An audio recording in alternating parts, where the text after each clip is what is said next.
Hello! Tá começando mais um episódio do Carteiros do Condado. Este programa incrível da família Stock Pickers tem o objetivo de fazer esse apanhado aí da indústria de fundos, trazer os principais destaques das cartas, onde os gestores e gestoras compartilham parte do seu conhecimento, né? Dão ali os seus 2 centavos em relação a como é que foi o último mês, posições, etc.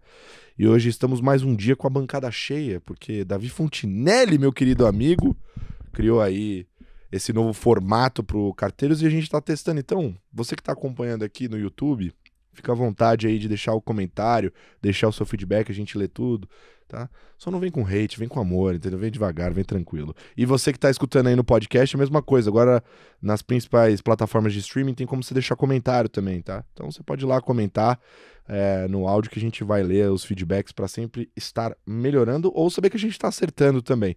Não deixa de compartilhar e seguir a gente em todas as plataformas. E aí, querido Davi? Tudo bem, Colasso? E você, meu querido? Como é que você tá? Satisfação Maravilha. inenarrável. Aí sim, hein? Mensalmente estarmos aqui presentes. Boa. Tá colocando as pessoas. Sabe o que eu pensei? Já que você que está escolhendo os convidados do Carteiros, eu vou no Stock Pickers de quinta, eu costumo fazer um poeminha ali, falar rapidamente quem que tá na mesa e por que tá na mesa. Eu vou deixar você fazer isso, hein? Pra abrir as alas pros nossos convidados se apresentarem. Mas antes, só pra quem tá ouvindo só no áudio, saber, Guilherme Anversa tá na mesa também. E aí, meu querido, como é que você tá? E aí, tudo bem? Tudo certo. Um grande abraço aí pros haters também, pra quem também. Vamos lá, vamos ver. Hoje vamos tentar evitar fazer batuque na mesa. Difícil. Ele que chuta, todo episódio tem um chute dele. Aqui. O cara é louco pra bater uma falta aqui, chuta a mesa toda vez. Agora, você que também é podcaster em outras bancadas, o que vai ter de bom aí no Outliers por vir? Dá pra dar um spoiler? Estamos fazendo uma rodada com gestores multimercados aí, alguns multimercados aí que estão indo muito bem, vão ser boas histórias aí, então... Momento bom pra falar deles, que a galera só tá tacando pedra. Exatamente, a hora de botar os gestores macro aí na mesa. Prestação de contas. Muito bem. Quer aproveitar e fazer o poeminha pra explicar? Vamos lá, né? Acho que a ideia aqui, o Carteiro sempre teve convidados de dentro da XP, né? Pessoas muito boas e que participaram bastante já aqui do programa.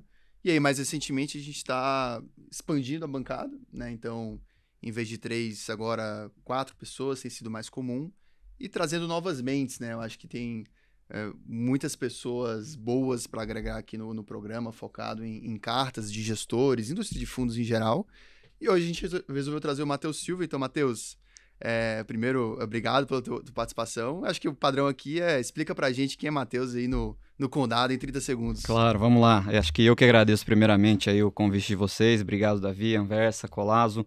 É um prazer estar aqui. Eu sou um dos responsáveis pela mesa de investimentos ali do Private. Acabo atendendo muitos clientes aí no Wealth com grande valor financeiro. E a gente trata da alocação dos clientes como um todo, tá? Seja fundos multimercado, renda fixa, ações. Acho que a gente está olhando um pouquinho de tudo para dar o advisory do cliente, para o cliente, tá? Acho que estou aqui um pouquinho mais de 2 anos e meio, quase 3 anos. A gente está aqui no Private montando essa mesa de investimentos aí e esperamos aí poder contribuir com os clientes e hoje eu com vocês aqui. Obrigado pelo convite novamente. Boa. Aqui na XP, né? No caso, Private da XP. Exatamente. Amigo, trabalha lá com a Anversa.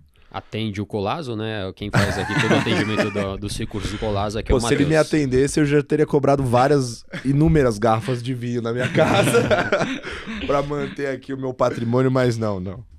Colasso é varejão ainda. Boa, aliás, prometeu aqui fazer degustação comigo os caramba. Vou cobrar no próximo episódio. Se ele não tiver feito, a gente vai cobrar ele publicamente. Pode cobrar. Boa. Bom, já que tá todo mundo devidamente apresentado, vamos então pro nosso momento aqui, o Radar de Fundos. Roda a vinheta.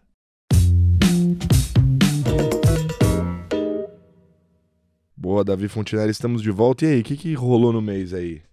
Bom, senhoras e senhores, o semestre acabou, e a gente já vinha falando nisso bastante no começo do ano, né? Que foi essa montanha-russa que está sendo o ano de 2023, né? Felizmente, o segundo tri foi mais positivo. Quando a gente pensa em Brasil, principalmente, mas até no mundo, isso tem sido mais benigno.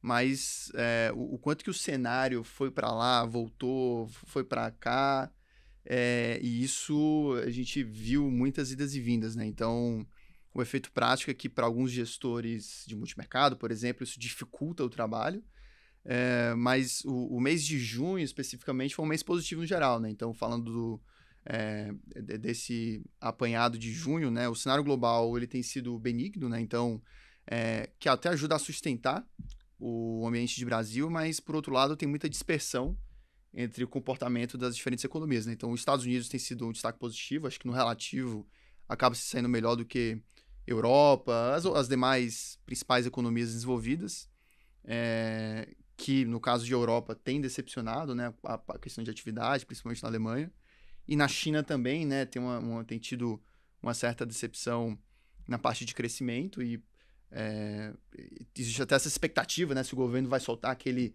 pacotão de estímulos fiscais, mas não se espera isso no curto prazo, a maioria dos agentes.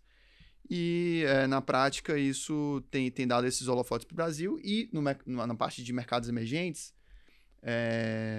o Brasil tem se destacado, né, quando a gente compara com as outras economias, seja em termos de tamanho do mercado, liquidez, fatores conjunturais. Então, existe esse argumento, que é muito citado, de que o Brasil agora está nadando sozinho, é o único destino para os investidores estrangeiros, né, para o fluxo gringo para a Bolsa, por exemplo, né? Então se espera essa entrada de recursos, mas também tem suas idiosincrasias, né? Então no Brasil, na parte de atividade e inflação, a gente tem visto surpresas positivas, o que foi um início de ano muito turbulento, muito ruído político, principalmente, né? Agora isso tem se dissipado, né? Então tanto no âmbito e principalmente no âmbito político, que essa moderação política que a gente tem visto tem contribuído para o simples fato de você tirar o risco de cauda, que o pessoal chama, né, o cenário mais catastrófico, isso melhora muito as expectativas, né? Então, isso que a gente tem visto, né? Então, na parte de expectativas de inflação, a gente tem visto essa queda das expectativas de inflação, a parte das curvas de juros, no mês de junho especificamente, né, as curvas fecharam bem, né? As taxas de juros futuras caíram, e isso também tem impacto positivo na Bolsa, né? Acho que para quem não entende isso de maneira mais granular, o simples fato da expectativa da taxa de juros cair dá um impulso positivo na Bolsa, né? Então é de se esperar esse retorno positivo, que a gente viu realmente uma performance bem expressiva das ações brasileiras. Então esse foi o apanhado macroeconômico do mês. E os fundos, eu diria que os fundos, pegando primeiro os multimercados, né, que operam mais esse cenário macroeconômico, que tentam capturar ganhos em cima disso, a gente viu um retorno bem disperso, né? Então, gestores que têm conseguido capturar alguma coisa de Brasil com essas posições em juros, apostando na queda de juros, às vezes na moeda, né? Ou então na própria compra de bolsa. O Kit Brasil, né? Que é o Kit Brasil é você apostar na queda de juros, na moeda, na valorização do real contra o dólar e na alta da bolsa, né? Então, uma parcela talvez minoritária dos gestores tem capturado ganhos nessa ponta. Acho que é um movimento, tem sido um movimento gradual de você ficar cada vez mais otimista com o Brasil, mas por outro lado os movimentos foram tanto rápidos, né, nesses últimos meses, e então acho que nem todos os gestores capturaram esses ganhos, e lá fora que tem sido, talvez eu vou chamar um pouco mais de errático, porque o cenário ele tem mudado muito, né, as perspectivas para juros, inflação, a cada dado novo divulgado o mercado reprecifica e tem um movimento mais abrupto, né, mas é um cenário de muita dispersão de política monetária, né, então a gente vê por exemplo, um Brasil, por exemplo, que vai começar a cortar juros, um Chile que também está muito avançado e a curva até já precificou demais essa queda de juros, o México que está um pouco mais atrasado, mas que também deve cortar em algum momento, e nas economias desenvolvidas, os Estados Unidos que talvez tenha mais uma ou duas altas e parem nas próximas reuniões, e uma Europa que ainda está nesse ritmo de altas, né, talvez demore um pouco mais do que nos Estados Unidos, e na Inglaterra, por exemplo, onde tem o problema maior, tem que ser mais agressivo em termos de política monetária. Então, o gestor multimercado, ele se depara com essas divergências, ele busca capturar assimetrias, né? Onde que o preço está mais distante do que o que ele espera de de valor, né, para os diferentes mercados em que eles operam. E, de fato, os gestores, acho que nos últimos anos, eles acabaram aprendendo mais a operar fora e muitos deles operam bastante nos mercados internacionais, né? Então, a gente tem visto essa dispersão grande tanto de opiniões quanto de posicionamento e principalmente de retornos, né? A gente olha, a maioria dos multimercados fechou o semestre de 2023 abaixo do CDI, e diante desse cenário muito... O cenário macroeconômico ele foi muito volátil, né? Então, o gestor que ele busca montar uma tese mais estrutural para carregar a posição e capturar as grandes tendências macroeconômicas, ou os home run, como diria um gestor com quem a gente conversou, esse foi um ano mais difícil de encontrar esse home run. Talvez nem tenha esse home run em 2023. Seja um ano mais de capturar pequenas posições ali, trades mais idiosincráticos, né? Então esse foi o apanhado macro. Acho que só para fechar o mês de junho, a gente, na Bolsa, os fundos acompanharam essa tendência positiva das ações, acho que talvez um pouco aquém do Ibovespa, porque o índice, principalmente acho que Petrobras puxou bem, né, o índice. É uma posição que não é muito vista nas carteiras dos gestores, né? Então teve uma underperformance em função disso, mas no ano a maioria segue acima do índice Ibovespa. E por fim, a parte de crédito, que eu acho que vale citar aqui, que não tem tanta correlação com tudo que eu falei até aqui, né? Que é mais o cenário macroeconômico. Tem alguma correlação, mas o comportamento talvez a parte de fluxo de captação líquida dos fundos dite muito mais o comportamento. E a gente tem visto uma tendência positiva. A captação nos fundos, esse mês de junho, foi a primeira vez que a gente viu um shift, né? Uma tendência, um valor positivo realizado no mês. Então, isso é um indicador antecedente muito importante para projetar os próximos meses para os fundos de crédito. A gente já tem visto retornos acima do CDI, né? Então, o fato é que os fundos têm um carrego, que a taxa que os títulos que os fundos carregam estão pagando, a foto disso. Então, é um carrego muito interessante e que, olhando para frente, é de se esperar que isso diminua e que você tenha um ganho de capital. Então, a perspectiva para os fundos high grade, ela é uma perspectiva positiva no momento. Óbvio que é de se esperar que tenha algum outro evento de crédito, um default, alguma coisa que possa até impactar os fundos, mas que você tem um colchão de retornos nesses fundos que segura, né, que tem a capacidade de segurar esses eventos de crédito que é de se esperar que aconteçam diante do cenário que tem melhorado, mas ainda se você olhar a perspectiva de juros daqui a um ano e meio, ainda são níveis nominais elevados. Então, essa um pouco da perspectiva para os fundos de crédito. Com isso, a gente fecha o panorama de junho e do semestre de 2023, que, de novo, foi uma montanha-russa, né, Colasso? Acho que foi um semestre de fortes emoções. Agora, vocês fizeram um estudo aí recentemente sobre os multimercados que estão sendo aí alvos contínuos de crítica, né? Eu acho que valia a gente, pelo menos, fazer um comentário rápido aí, assim, desse apanhado que vocês fizeram, vocês debruçaram em cima do tema aí. O que vocês pegaram, né? Você e o Anversa participaram desse estudo diretamente. O que vocês pegaram, assim, que mais chamou a atenção para explicar esse momento dos fundos, ou que vocês acham que vale comentar que é interessante? Acho que do que a gente estudou, tá? E depois fica o convite aí para quem tiver mais interesse de se aprofundar aí no tema de multimercados. Mas acho que a principal conclusão que a gente tira da avaliação, principalmente de um período onde os multimercados não estão ganhando tanto dinheiro quanto ganharam lá em 2022, é tempo de investimento.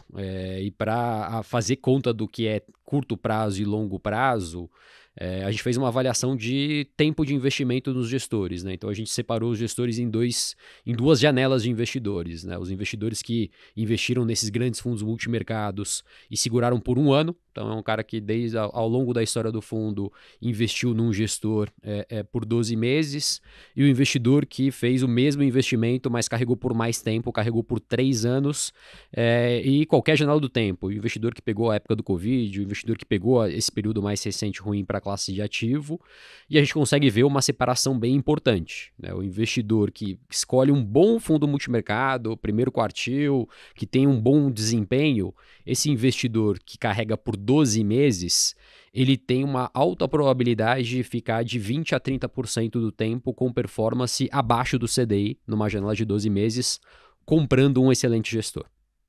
Quando a gente a longo prazo, para 3 anos, basicamente 100% do tempo você está batendo CDI e você fica muito perto de rodar 150, 140, 150% do CDI quando você carrega por 3 anos um bom gestor multimercado. Então, para quem faz essa pergunta do longo prazo, o que é longo prazo ao investir em fundo multimercado? A nossa visão aqui é que pelo menos 3 anos é um prazo adequado para você investir nessa classe de ativo, e em 3 anos o seu nível de satisfação aí é quase 100% se você pegar os principais gestores multimercados da indústria. Perfeito. Mensagem clara, hein? Gostou, Davi? Não, essa é uma mensagem muito poderosa. Eu diria que, para quem está nos escutando aqui, que guardem essa informação. Eu sei que no momento atual é até mais difícil, né? E a gente acaba sofrendo isso também, né? Poxa, vendo essa underperformance, mas os argumentos e os números são mais poderosos aqui, né? Então... E a realidade é uma realidade diferente, né? Quando a gente olha a indústria dos fundos multimercados, eles já, diferente do crédito que já começou já voltou a captar, os fundos de crédito já voltaram a captar, os fundos multimercados estão tomando resgates, né? Resgates bem expressivos por conta dessa janela ali de 6, 12 meses, que não é uma janela tão bonita aí de performance de algumas casas. Agora, um dos carros-chefes do nosso programa são esses comentários, né? Mas tem outro carro-chefe também que é eventualmente conseguir...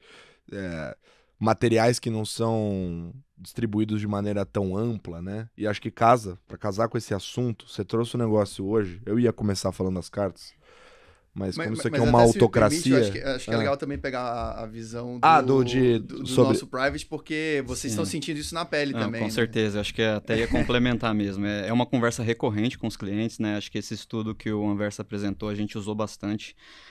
A gente tem uma posição estrutural no asset allocation dos clientes em fundos multimercados. A gente sabe que, geralmente, nos períodos que os fundos estão underperformando o CDI, os clientes ficam ali com mais vontade de resgatar, mas eu acho que tendo a diligência correta, como ele próprio falou, né, alocando num fundo que tem track record, que é uma casa reconhecida, que a gente consiga ali minimamente enxergar essa posição estrutural de longo prazo na carteira do cliente, isso vai voltar para o preço nas carteiras e isso uma hora vai trazer performance. Então acho que é uma conversa recorrente, acho que os clientes sentem realmente, mas a gente tem que fazer o nosso trabalho ali justamente de informar. Acho que vocês fazem esse papel aqui muito bem, e isso ajuda mais a gente ainda a dar insumo ali pro cliente entender o que está acontecendo.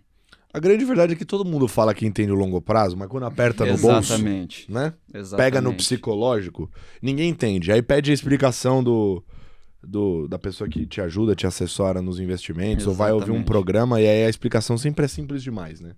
Aí a pessoa fala, puta, não tem uma resposta mais robusta aí pra me explicar e tal. Não. É porque a resposta é simples mesmo. Simples. É tipo assim, simples. Meu amigo, fica tranquilo, o fundo bom. Às vezes o simples bem feito já vai te entregar um resultado, Total. Ficar inventando moda aí, meu amigo. Esqueça tudo, não faz sentido. Agora, teve uma das cartas aí que você trouxe que se conecta bem com esse assunto, com esse tema, e que você chegou aqui falando, meu Deus, o negócio tá maravilhoso. Aí eu quero ouvir primeiro, a culpa é sua. Então, o que você trouxe aí explica o porquê que essa carta é especial antes, e aí depois você fala o que tem de conteúdo nela. Essa é uma carta que a Anversa também, né, a gente achou muito boa, porque é uma carta, não só pela relevância da gestora, mas é uma carta um tanto diferente, que a gente vai comentar aqui, de um peso pesado, eu diria.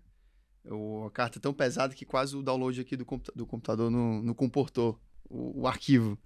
Mas brincadeiras à parte, é a última carta da SPX. E assinada pelo Rogério Xavier. Você que esteve com ele aqui, né, Colasso, nesse estúdio. Sim, perfeito. Um ótimo papo, diga-se de passagem. Quem 200, não assistiu o episódio 200 do Stock Pickers, recomendo fortemente. Mas a carta da SPX, dos fundos multimercado macro do mês de junho, ela foi escrita num contexto em que, assim como a gente explicou que boa parte dos fundos multimercado da indústria fecharam o ano aquém do CDI, a SPX é um desses nomes e no mês de junho especificamente ela teve um mês bem negativo. Para ser mais específico, foi o segundo pior mês da história, desde o início da gestora, e o primeiro tinha sido em novembro do ano passado. Então, se a gente olha esse histórico recente da SPX, esses 8, 9 meses, é de fato a maior queda que eles já tiveram desde a fundação da gestora. Então, o Rogério ele escreve essa carta muito no tom primeiro, pessoal, ele usa todos os verbos em primeira pessoa, então a carta ela traz essa proximidade, mas também de reflexão, um tom mais reflexivo sobre o porquê de eles estarem underperformando e listando e colocando os mais diversos questionamentos que eles recebem. E pensa só, a gente está falando aqui que os fundos estão aquém do CDI, quando o fundo está abaixo do CDI, o investidor questiona, e eles, diante de todos os holofotes que eles recebem, quando acontece isso com a gestora, a grande SPX, imagina o tanto de questionamentos que eles recebem, né? Então, assim, em termos de números, né, no mês de junho especificamente, o SPX Nimitz, estratégia multimercado, caiu menos 3,36%, e o Raptor, que é a estratégia de 2 vezes o risco, é o carro-chefe, mas de maior nível de risco, caiu menos 7%, teve retorno de menos 7,5%, né? Então, realmente foram quedas importantes.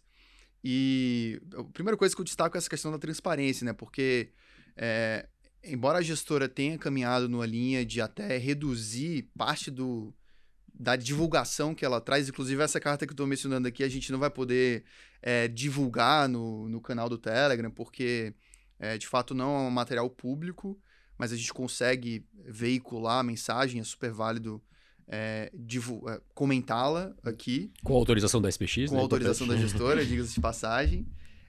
Mas é muito em função, acho que essa questão de divulgar, não divulgar, mostrar o número ou não, pensando no próprio investidor, no próprio cotista, né? Porque pensa uma gestora internacional com o tamanho que eles têm, a depender das posições que eles têm, o mercado mapeia isso, né? Monitora e passa a poder prejudicar a cota do fundo sabendo dessa informação. Então é esperado, inclusive entre os investidores estrangeiros, os tais dos hedge funds, não divulgam praticamente nada dos fundos, né? A cota ou é mensal, ou é trimestral até, e não tem material nenhum. Então, assim, até o trabalho que a SPX faz se destaca bem em relação a isso.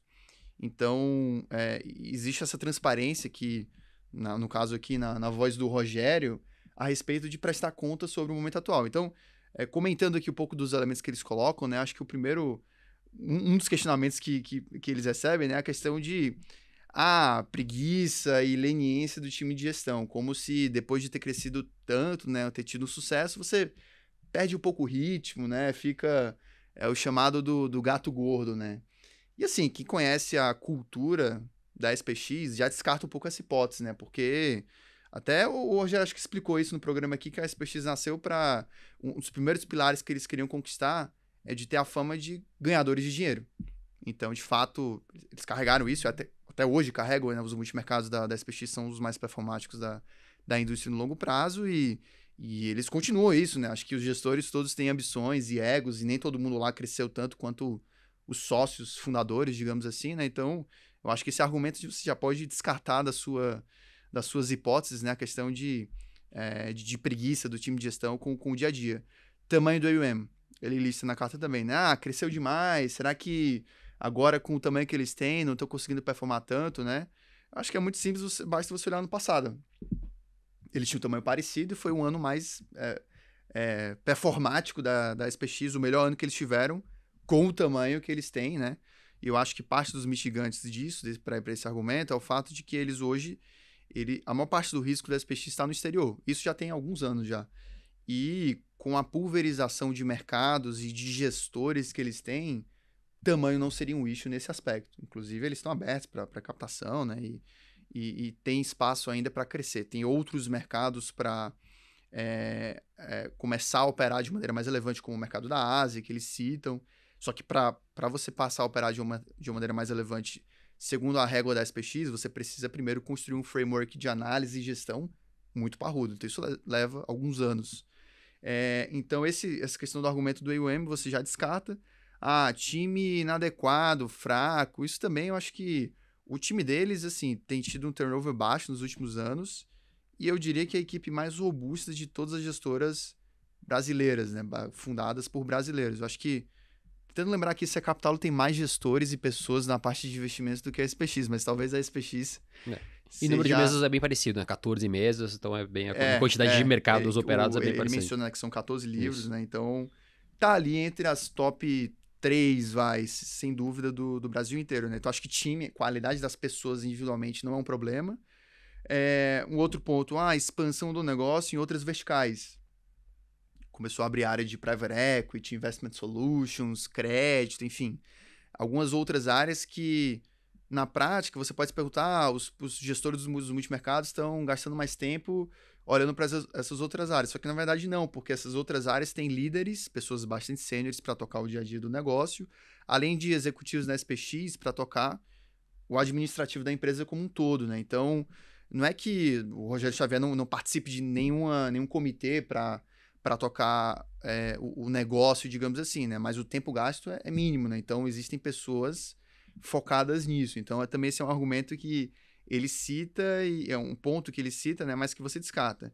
E aí, então, que ele comenta, né? E o que então tá levando a essa underperformance, né? Que talvez seja um ponto que você possa estender para outros gestores também, né? Que é um pouco dessa conjuntura de mercado, e ele coloca como o cíclico versus o estrutural. Ou, em outras palavras, o mercado que passa a operar de maneira mais curto-prazista, com base em divulgação de dados econômicos de alta frequência e com base no curto prazo, versus um mercado que em outros momentos opera com base em tendências de médio a longo prazo, tendências estruturais, e que são posições que você costuma carregar, né? Então, o mercado ao longo desse ano, ele cita que ele oscilou entre esses dois modos, né? O cíclico versus o estrutural, fundamento versus o curto prazo.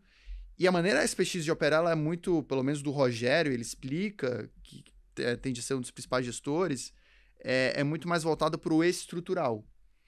E esse ano a gente viu essa montanha-russa de cenário macroeconômico que foi, e não só isso, mas falando de Brasil especificamente, ele coloca na carta que, no relativo, eles passaram a operar o Brasil pior, assim, ou eles passaram a operar o internacional melhor do que passaram a operar o Brasil. E falando desse período pós-eleições especificamente, no Brasil teve muito ruído, né? A gente daria para citar uns 5 elementos aqui vindo da parte política, né? De tudo que aconteceu desde a eleição do presidente Lula, e com a SPX, que tinha uma visão mais otimista, ela passou uma visão mais negativa com o Brasil em função de todo esse ruído político, mas que na verdade não se concretizou, né? O Rogério comenta na carta que todo esse ruído político que a gente viu, escutou e até talvez operou, né, em alguma medida, ele não se concretizou, acho que boa parte por causa do Congresso, né, e das coisas que não foram aprovadas, né, enfim.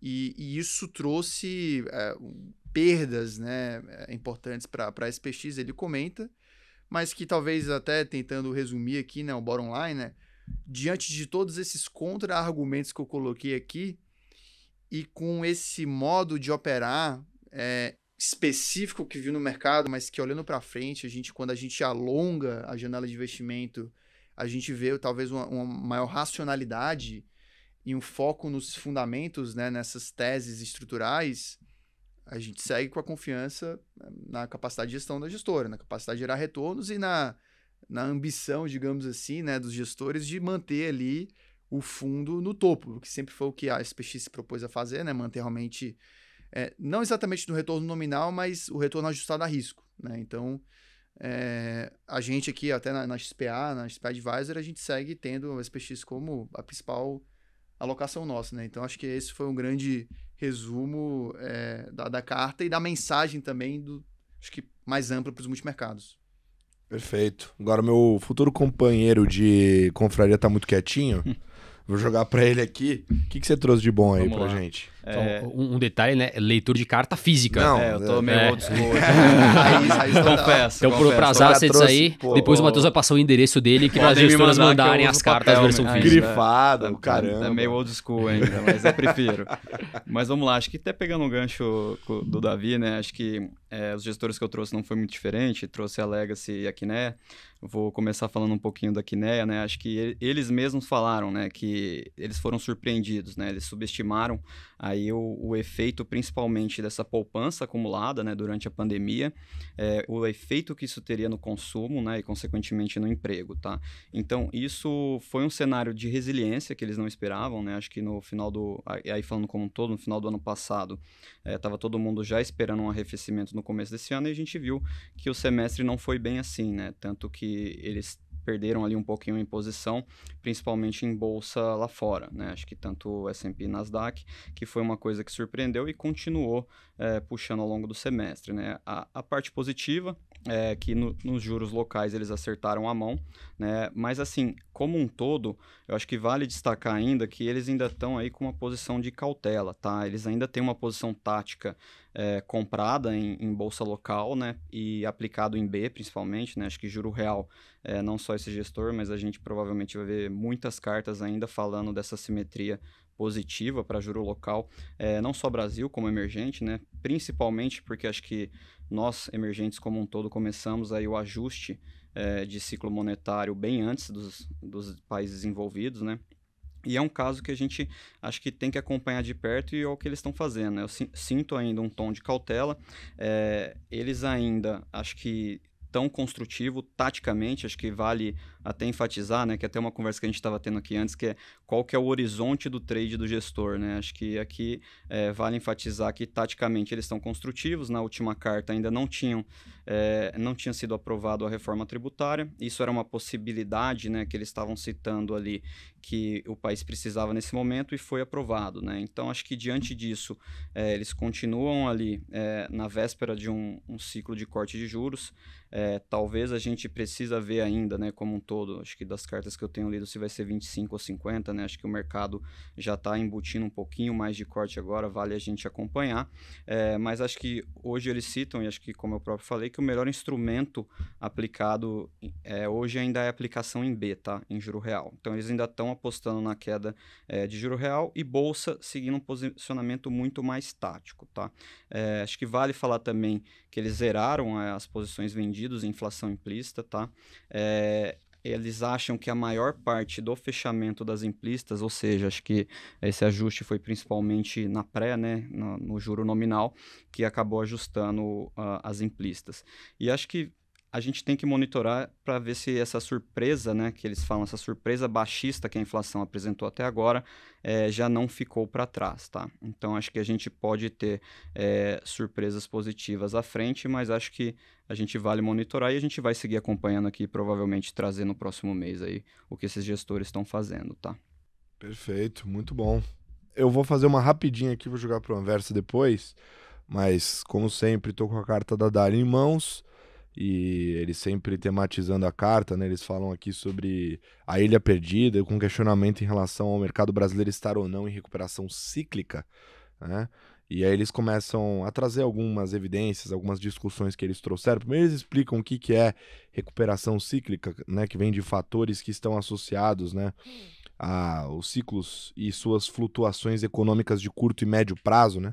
Que ocorrem em resposta aos ciclos que tendem a ter um padrão mais previsível ao longo do tempo, né? Geralmente em linha com as fases de expansão e recessão do ciclo econômico, né? E aí eles trazem aqui alguns comentários em relação a esse tema de que o Brasil sempre escondeu os seus tesouros, né? Ali sempre tinham tesouros escondidos, uma visão aí mais otimista para o Brasil em relação ali com o potencial de reformas da Previdência, de outras reformas liberais, né? Além do benefício, claro, da queda de taxa de juros, né?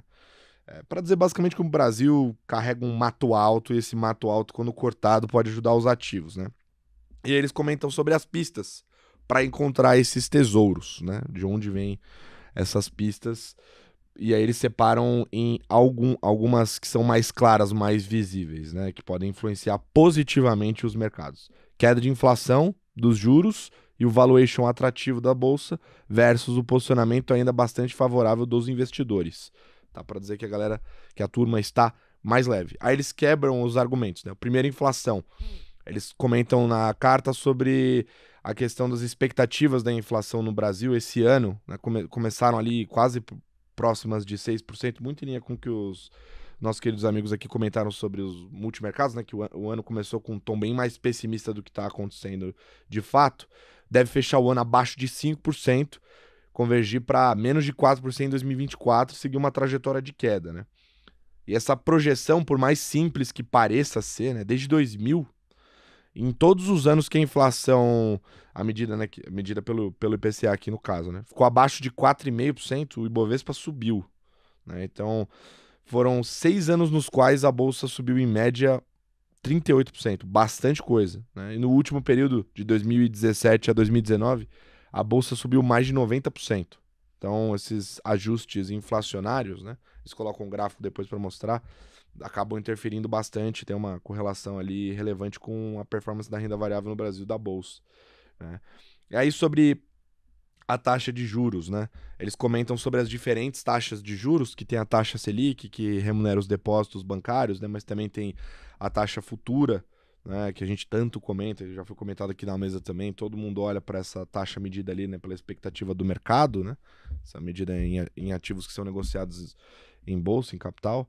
Então, eles comentam aqui um pouco sobre essa taxa, atualmente está em 3,75, patamar bem alto, né? Agora, os futuros já indicam quedas, né, para essas taxas. Quando eles olham especificamente para o vértice de 10 anos, né, por exemplo, de fato já tem uma queda bem acentuada nos últimos 4 meses de 14% para 10,6%. Então, nos últimos 4 meses, essa taxa já caiu, já fechou bastante, né? A curva de juros já deu uma bela de uma assentada aí, né? Só que boa parte dessa queda foi por conta da expectativa de inflação mais baixa, né? O gráfico, eles colocam um gráfico que mostra aí esses movimentos recentes, né? E no Brasil tem se debatido muito a relação dessa nova taxa de juro real neutra, né? Onde que o Banco Central deveria colocar essa taxa em relação à inflação para chegar no neutro ali da economia. Uma discussão, inclusive, que não acontece só no Brasil, né? E eles comentam, né, que a taxa de longo prazo não é sim, essa taxa de juro real neutra não é fácil de se determinar, né? Mas alguns economistas já sugerem alguma coisa entre 4% e 4,5% de juro real, né? Já descontado da inflação, né? Se considerar também que acontece em outros mercados, como nos Estados Unidos, né, a taxa real está em 1,6%, um dos níveis mais baixos dos últimos 5 anos. Movimento para cima ou para baixo poderia impactar também no Brasil. Também já foi comentado aqui nessa mesa sobre esse limite que não é determinado pelo Brasil, né? A gente pode ir com a taxa de juros a um determinado ponto, dependendo do que os Estados Unidos fizer também, né? Senão vai desbalancear tudo. Em tese, a gente deveria ter um juro real maior. E aí eles falam, né, que com a queda da inflação global, a gente pode assistir taxas ainda mais baixas. Então tem espaço aí para esse juro fechar mais. Até na última carta deles, eles comentam sobre a precificação da bolsa não estar precificando o juro correto ainda. Então tem um espaço em termos de valuation, né? Eles falam também, separam um espaço para comentar sobre valuation da bolsa, da questão aí se as ações ainda estão baratas, né?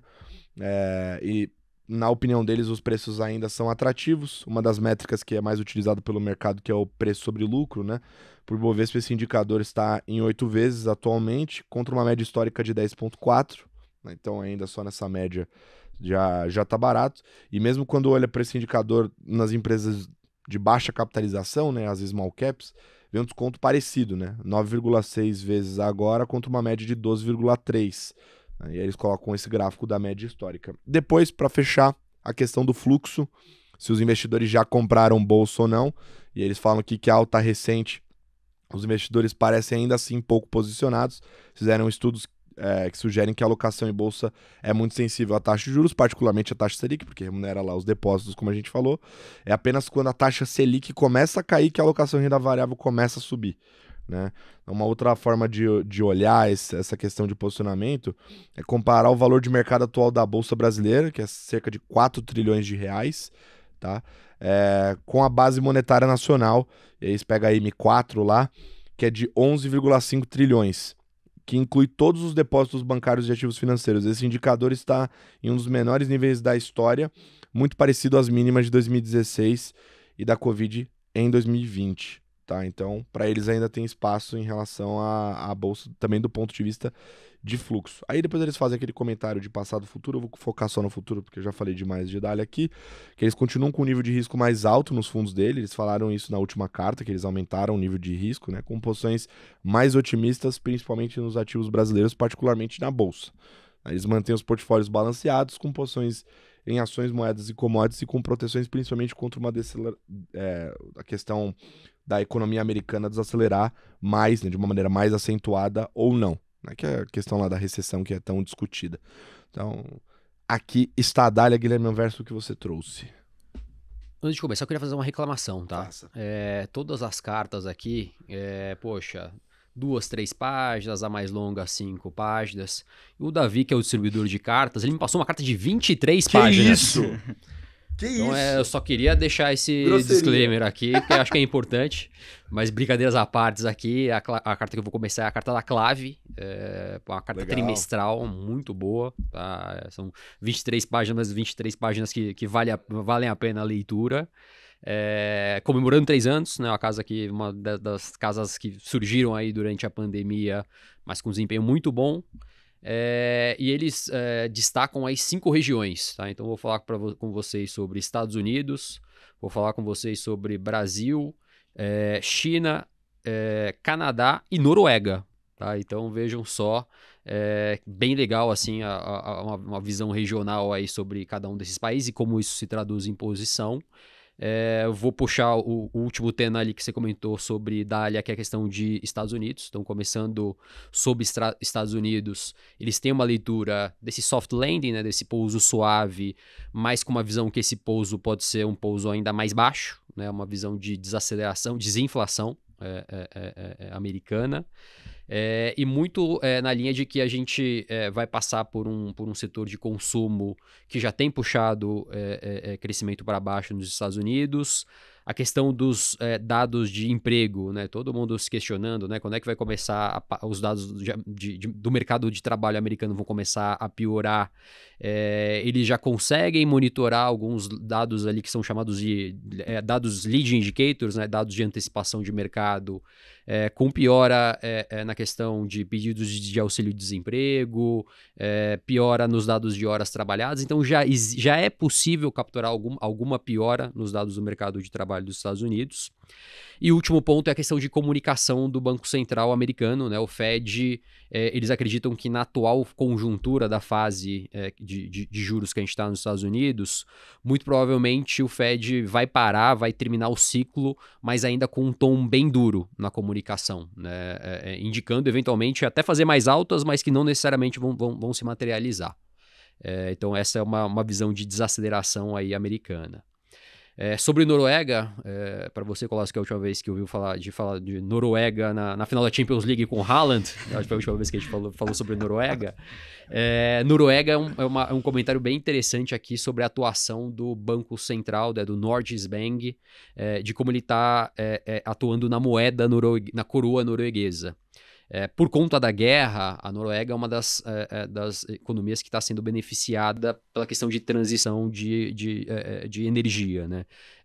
Então, a Noruega é uma das fontes de energia para as regiões ali, principalmente as regiões da Europa, e está tendo uma disfuncionalidade na moeda, né, norueguesa. Ela cai mais de 10% no ano. O Banco Central ainda está vendendo, uma questão técnica deles para fechar a conta, mas olhando o passado, e a leitura deles é que essa correção de atuação do Banco Central vai começar a comprar mais a sua moeda e efetivamente trazer isso no preço da coroa norueguesa deve acontecer agora mais perto do final do ano. Então é uma visão aí mais técnica a respeito de uma eventual valorização da recuperação, né, dessa queda expressiva que a gente viu na coroa norueguesa. Canadá. Canadá, dentro dos países desenvolvidos, é o mais alavancado. Então, se a gente pegar os dados das famílias canadenses, as famílias são mais alavancadas que as famílias americanas, eu não sabia disso. Então, existe esse impacto mais forte de uma economia que puxou bastante os juros, fazendo com que a gente, em algum momento, veja alguma desaceleração na região mais forte. Então, o Canadá é uma dessas economias que podem ser uma das primeiras a fazer um processo de ajuste mais forte na taxa de juros. China. China, um pouco do debate que a gente comentou aqui do cíclico estrutural, vale para a China. Todo mundo esperava ali um movimento mais forte de reabertura, não? Agora, depois do Covid, o chinês vai consumir mais, a gente vai ver isso se refletir mais nos preços, e quem sentiu melhor foram as empresas de luxo europeias, né? Isso não foi sentido na parte de bens industriais. A leitura deles é de que a gente tem aí desafios estruturais na região. No curto prazo, o primeiro-ministro Li Qiang ele deve atuar na política monetária, na política fiscal, mas existe um peso muito grande aí no setor de infraestrutura que deve atrapalhar um pouco mais a conjuntura estrutural de China, tá? E Brasil, para fechar, 23 páginas, então eu fiz o máximo de esforço aqui para fechar a conjuntura de Brasil e mundo. Mas Brasil, acho que o que chama a atenção é uma visão talvez um pouco mais pessimista com o crescimento, eventualmente um segundo semestre aí da gente eventualmente estar falando sobre recessão técnica no Brasil e um processo desinflacionário mais forte. Tá? E isso como isso se traduz em posição? O grande tema deles é o tema de peak rates, que eles chamam, né? As economias que já atingiram o seu pico de taxa de juros. Então, Canadá, vocês imaginam que deve ser uma posição importante para eles ali nesse tema de queda de juros. Estados Unidos é um pouco mais via inclinação, mas também já tentando capturar esse tema de peak rates. Vale para a China também, que está com processo de desinflação. Então, essa é uma temática importante para eles.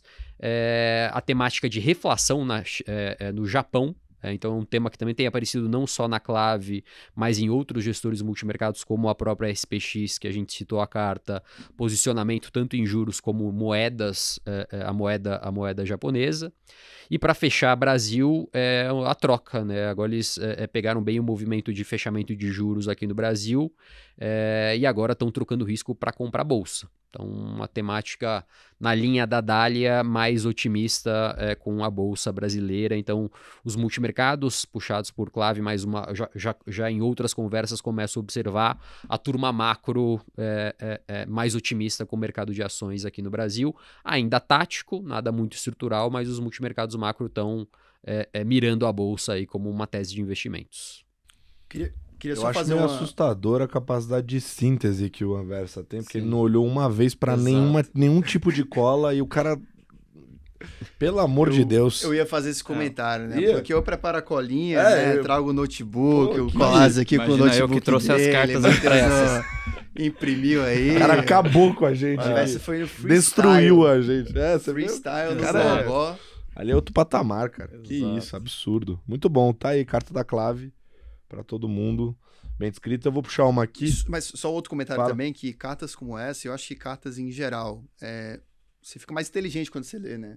Total. Suas ideias, você conecta melhor as ideias, então é um propósito não só de você se atualizar da gestora, saber o que ele tá fazendo ali, mas de aprender sobre o mercado também, né? Eu acho isso até a parte melhor, assim, mais legal de se ler cartas de gestores. Chama atenção, poxa, Norges Bank, o que o Banco Central da Noruega está fazendo? Então, cartas são bons exatamente para ajudar a organizar as ideias, principalmente quando a gente tem muito ruído, né? Ao longo do mês tem muito ruído, muita notícia, então carta é um bom jeito para organizar as ideias aí. Então, por isso que eu costumo... não uso muito papel, eu gosto de usar a cabeça para me organizar. Eu acho bom, mas eu tenho uma crítica meio polêmica, que é o seguinte. Eu acho que, mundo ideal na minha cabeça, toda gestora deveria ter uma carta mais longa, assim, mas com uma frequência mais baixa, para justamente ajudar na geração de autoridade, você falou, e tentar mostrar um pouco do que é a cozinha, do potencial, né, que você tem ali dentro, daquele mecanismo, daquela gestora, daquele time, daquela equipe, mas é importante fazer um touch point mais rápido, tipo igual o da Verde, assim, todo mês, para você ir para outra vertente, que é a vertente da transparência, entendeu? Porque as gestoras adoram cobrar dos cotistas, né, que eles foquem mais no longo prazo, mas elas também não querem ajudar muitas vezes na parte de explicar o que está acontecendo, não ser uma caixa preta. Então, os dois touch points ali são importantes ao meu ver. Toma essa de graça aí pra quem quiser também. Tema polêmico. Não, pra ajudar também, ajudar. Porque tem muita gestora que não enxerga isso, mas é importante. Porque na hora de falar, pô, mas o cotista teve um retorno mais baixo, né, que o fundo, porque resgatou. Às vezes você não tá com a comunicação adequada, não tá ajudando o seu cotista a ficar no fundo. Ajuda ele, pô. Explica o que tá acontecendo na cozinha. Fica aí o meu desabafo. Vamos lá, então, agora pra carta da Molt. Na verdade, não é carta, eles fazem o Moltcast, né, então... Que, aliás, eu já elogiei eles pessoalmente sobre isso, que eu acho super legal. Bem nessa pegada que eu falei de ser um encontro rápido, mensal ali, versão podcast, bem fácil de consumir, gostoso de consumir rapidinho. Você já pega a visão da Molt, mas trazendo aqui os principais pontos. Eles comentaram primeiro sobre o cenário, né, do último mês, do ponto de vista global. Eles falaram que o mercado tinha uma dúvida sobre o crescimento e sobre a recessão também. Aí o cenário apresentou uma desinflação, a economia americana mais forte também do que o esperado, e aí o mercado retirou parcela desse risco, né, do aumento de inflação e da recessão nos Estados Unidos, que ajudou os mercados a se recuperarem, como a gente assistiu, né? Ainda existe a dúvida de como ele vai se comportar daqui para frente. Porque se o cenário se mantiver dessa forma, mais benigno do ponto de vista econômico, né, existe espaço para o mercado andar um pouco mais, mas não tanto. Por outro lado, se virar a mão e voltar para um cenário maligno, talvez uma recessão mais forte do que esperado, tudo mais, daí tem um prêmio muito maior para essa queda, né? Então fica uma assimetria meio esquisita. E aí eles estão com essa dúvida, eles não têm resposta, eles estão acompanhando o cenário para entender quais serão os próximos passos do ponto de vista global. Olhando para o Brasil, o primeiro ponto, né, que começou com um ano, um prêmio de risco muito grande, dada a postura do governo. Então eles comentam lá sobre essa questão do mercado o ano abriu com o mercado muito pessimista em relação a Brasil principalmente, né? Ao longo do tempo isso foi meio que se dissipando, reduzindo, o mercado acabou andando nessa toada, mas eles ainda veem o mercado brasileiro, olhando até um pouco mais para a bolsa, relativamente barato, entendendo que esse movimento de juros principalmente vai continuar, né, da queda dos juros, como foi comentado na carta anterior que eu citei da Dália, né? O Congresso surpreendeu, barrando alguns abusos, nas palavras deles, né? E no longo prazo ainda existe a questão do risco fiscal, embora o curto tenha esse risco diminuiu no curto prazo, no longo eles ainda acham que existe, que essa discussão deve voltar, né? Que agora é importante entender como é que vai se comportar a economia daqui para frente e como consequência as revisões de lucro das empresas, né? Porque essa questão de crescimento, do PIB e tudo mais, nada mais que cria o ambiente para essa revisão de lucro para cima e aí faz o preço andar, né? E aí esse círculo virtuoso, tá tudo muito bonito no Brasil, tudo encaixadinho, né? Que ele tem essa possibilidade de continuar. Eles citaram também, acho que um ponto que ninguém citou, que eu achei legal, que foi a melhora do ambiente do mercado de capitais, né? Que a gente tá vendo aí ofertas vindo para a mesa novamente, depois de um certo tempo, né? Que isso pode ajudar o balanço das empresas a ficar mais saudável, algo positivo aí para o cenário. Sobre carteira, eles tinham uma posição em Petrobras, que era bem contrarian, assim, quase ninguém tinha, eles vieram reduzindo ao longo do tempo e agora eles zeraram. Não tem mais a posição. Eles são contrarian. Sim, a carteira deles. Eu adoro conversar com eles por conta disso, porque a carteira deles é bem esquisita. Tipo, na minha opinião, que conversa com vários gestores o tempo todo, você senta lá, é um meio choque, né? Parece que a pessoa tá só comprando porcaria, no bom português, né? Mas não, tem um sentido técnico e muito claro por trás, e bem interessante, por sinal, não à toa, é posição no Selection Stock Pickers, tá? Então essa que é o mais difícil, né? Olhar preço. Poxa, olhar preço. a qualidade, bons negócios, bons empreendedores, isso você consegue ver. Agora, ter essa frieza de comprar, às vezes, um negócio que talvez a qualidade não seja premium, mas que você está pagando o preço certo, eu acho que é uma habilidade deles. Um exemplo claro disso, um dos trades que eles pegaram aí que eu achei incrível, eles pegaram posição vendida em SVB antes da quebra, surfaram ela inteira e comprados em JP Morgan. Então, o trade bacana aí que eles fizeram que ajudou bastante aí os livros esse ano e mostra bem o que você falou, né? Aí, além de zerar a Petrobras, eles mudaram a carteira para essas empresas mais cíclicas e domésticas. Aliás, eu tive uma conversa com eles e eu mandei isso lá na comunidade do Stock Pickers no Telegram, então você não faz parte ainda, não é um dos mais de 25 mil pessoas que está lá, entre a nossa comunidade, porque eu já tinha mandado esses detalhes, e eles compraram Carrefour, tá? Foi um destaque aqui na parte de compra. No fundo Equity Head deles, o setor financeiro e varejo foram detratores, como a Renner, né? Então, posições aí que não andaram muito bem no mês, que também não foi um mês bom para o fundo. E aí eles citaram que não tiveram um grande acerto no mês, por óbvio, não conseguiu compensar os resultados negativos, não foi um mês muito positivo. No long bias da casa, eles comentaram que aumentaram a exposição comprada em bolsa, principalmente por conta dessa leitura em relação à queda no ciclo de queda de juros, né? E risco que eles olham para frente, o maior risco nesse momento é o cenário externo. Eles explicaram muito bem que o Brasil não é uma ilha, tá plugado, e se ficar muito ruim lá fora, vai ficar ruim aqui dentro também. A gente não teve nada muito relevante de micro no Brasil para justificar os mercados melhorando, então, na opinião deles, não tem nada a ver com questão de reforma, Congresso melhorando pauta. Foi uma questão da gente importar desinflação lá de fora, né? E a gente não ter feito nenhuma grande besteira, né? Mas que a gente tem que olhar para fora, porque o que fez o mercado andar pode fazer ele desandar daqui para frente também. Essa foi a Molt. Quem pega a próxima carta aí? Você, Davi, que tá muito quieto? Não, eu vou passar a bola pro Matheus, nosso convidado aí, querido. Claro, posso pegar. Acho que até continuando, né? Acho que cenário externo, a turma da Legacy ali, dado todos os dados que tem saído aí, principalmente de economia dos Estados Unidos, o pessoal tem como praticamente certo que vai vir uma elevação de juros pelo Fed, né? Dito isso, uma elevação agora em julho, outra elevação ali no segundo semestre, a gente tem um Fed mais hawkish aí que deve, acho que muito em linha com o que você acabou de falar, ajudar ou prejudicar o cenário doméstico, né? Então, acho que vale a gente monitorar isso. Além disso, acho que, pegando até um gancho do Anversa, o pessoal também está ali com um viés mais negativo para a China. Então, é outra área que a gente tem que monitorar, mas acho que, como eu já falei, eles ali meio que consenso que Chile, México e Brasil, né, dada a moderação da inflação, tem muito espaço aí para queda de juro adicional, tá? Inclusive aqui na própria carta deles, dada essa convergência da inflação à meta, né, pode sugerir aí um espaço de juros, um corte superior a 400 pontos, tá? Então, isso permitiria ali o Banco Central ter um ritmo mais significativo aí nesse ciclo de cortes. E como que eles estão isso, né? Traduzindo isso para as posições deles, eles praticamente reduziram um pouco a exposição aplicada em juros de economias centrais, tá?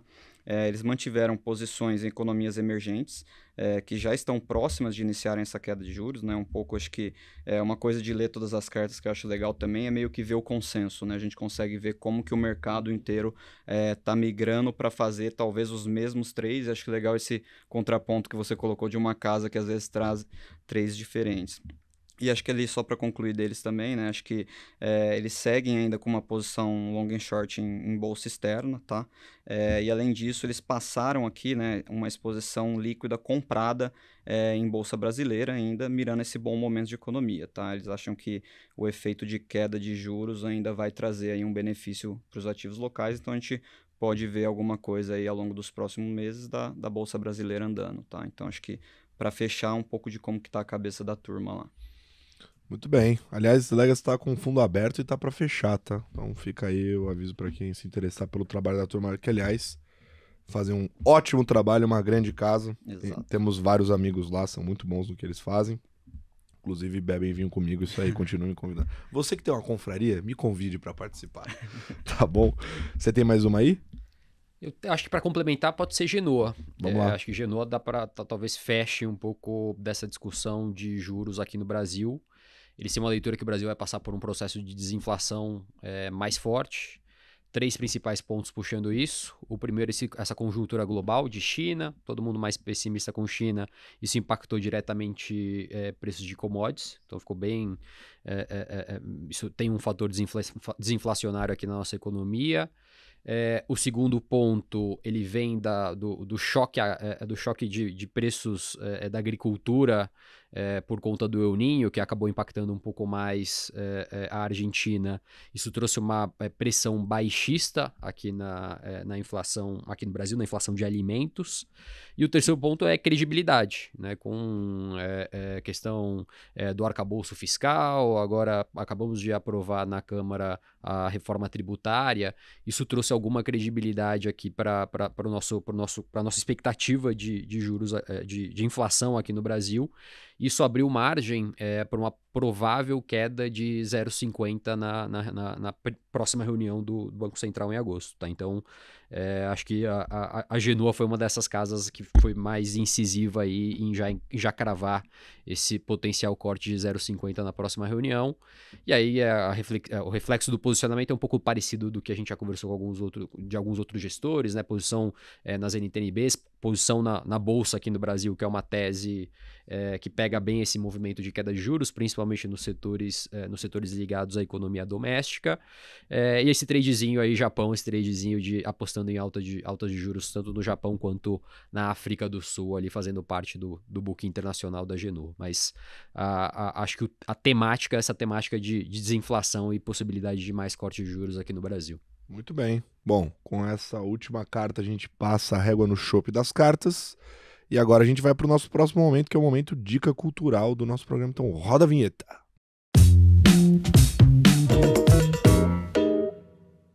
Boa, estamos de volta. Eu vou começar. Eu tinha pegou outra coisa, mas aí vocês fizeram. O Davi fez. A gente tava falando de vinho antes, ele falou: dá uma dica cultural de vinho aí. Eu nunca dei uma dica cultural fora do mercado financeiro, porque eu não vejo nada fora do mercado financeiro, porque o meu trabalho pra mim é um hobby, é um esporte. Então eu sou aficionado nessa parada. Mas entrou um novo, porque tem correlação, e eu acabei me apaixonando também por conta disso, que é a história do vinho, né? E tem um livro que eu acho legal indicar, um livro que é simples, facinho e que tem dicas práticas, então podem te ajudar no dia a dia. Geralmente tem uns livros aí que são mais filosóficos ou muito técnicos. Eu quis dar uma dica mais fácil, né? O nome desse livro é As Novas Regras do Vinho, um guia útil de verdade com tudo que você precisa saber, do John Bonnet. Tipo, é um livro que dá dica desde como servir, em que temperatura, como abrir uma garrafa, quais são os itens que você deveria ter em casa que podem te ajudar, né? Até questões como a própria avaliação do vinho, né? Só que ele é bem simples, bem didático e bem prático. Eu gosto bastante desse livro, um livro fácil, barato também para você ter em casa. Então fica aí a minha sugestão de leitura do mundo do vinho. E você, Davi? Pior que a gente não combinou, mas eu também não trouxe. Eu costumo passar sempre coisas de mercado, né? Coisas mais de mundo corporativo, né? Sem ser de lazer, mas hoje eu trouxe uma dica diferente também, né? Então, eu acho que o pessoal costuma falar muito de filme, indicação de filme e tudo mais. E dando um passo atrás, para você caçar bons filmes, na verdade, a dica que eu dou aqui é de você caçar bons diretores. Então, se o cara é uma grande estrela, as chances de os filmes que ele faz serem todos muito bons é uma chance muito alta, né? Então, um dos caras que eu acho fantástico, um cara chamado Denis Villeneuve, da França, eu acho, por isso que fala assim. Provavelmente. Ele que fez, acho que mais recente, Duna, A Chegada, Incêndios, Sicário. Basicamente, pode colocar qualquer filme que ele fez lá na filmografia dele, que vai ser um tiro certo. Então, a dica que fica pro diretor de cinema o Denis Villeneuve. Muito bom. Matheusão, você trouxe alguma? Vamos lá. Acho que um livro que eu costumo... Vou falar um livro de mercado, que é um livro que costuma me ajudar muito aí nesses momentos, principalmente de volatilidade, que é o Dominando os Ciclos de Mercado, do Howard Marks. Eu sei que vários gestores já indicaram aqui, mas eu enfatizo que vale a pena. Acho que o Davi até citou ali no começo, falando um pouquinho de como estava crédito, né? Todo mundo observou aí a abertura e fechamento de spread de crédito, como é que estava a liquidez no mercado, e acho que esse livro ele tem uma dinâmica fácil, tá? Acho que qualquer um entende, sendo de mercado ou não, e ajuda muito a ter uma visão aí de como são os ciclos de mercado. Então acho que minha dica fica nele hoje. Muito bom. Para você que acompanhou o Stock Pickers assiduamente, repare no final do mês que vai ter alguma coisa a ver aí com o cara que escreveu esse livro, tá bom? Então acompanha a gente. E você? Eu mudei a minha dica porque você falou da carta da Dália Em Busca do Tesouro Perdido, do Busca do Tesouro Perdido, aí eu me lembrei da Sessão da Tarde, então a minha dica é Os Goonies, tá? Pra quem quer procurar o Tesouro Perdido, um clássico aí. Você tá cheio de influência ultimamente um pouco mais infantil, né? Que a vida de pai tá te trazendo esse... As minhas leituras hoje são Rei Leão, Branca de Neve, então... Pena que não vai ser nostálgico pra parte dos ouvintes aqui, né? Acho que pra gente aqui acaba sendo... Perfeito. Muito bom. Tá aí todas as recomendações, muito bom. Então é isso, galera. A gente vai ficando por aqui. Acompanhe as cartas lá na comunidade do Stock Pickers, em todas que a gente puder compartilhar, a gente vai mandar lá, tá? Acompanhe também o Outliers aí que o Aversa deu pitaco aí pra vocês, as dicas, tem bastante coisa legal pra lá, pra quem gosta do mundo de fundos, pra continuar se informando. Muito obrigado, Matheus, por estar aqui conosco. Prazer hoje. é meu, Gostou obrigado. da experiência? Muito bom. Ah, é mesmo? Vai falar mal da gente depois, hein, Davi? Eu não sei se essa ideia de trazer convidado é boa. Não, Os caras vão falar depois, vamos puta, cobrar achei que era um negócio mó feedbacks profissional, positivos. mó bem feito. Os caras mandam mal demais. A galera vai comentar por aí. Boa, é isso. Vamos ficando por aqui. Mês que vem tem mais carteiros. Um beijo. Tchau.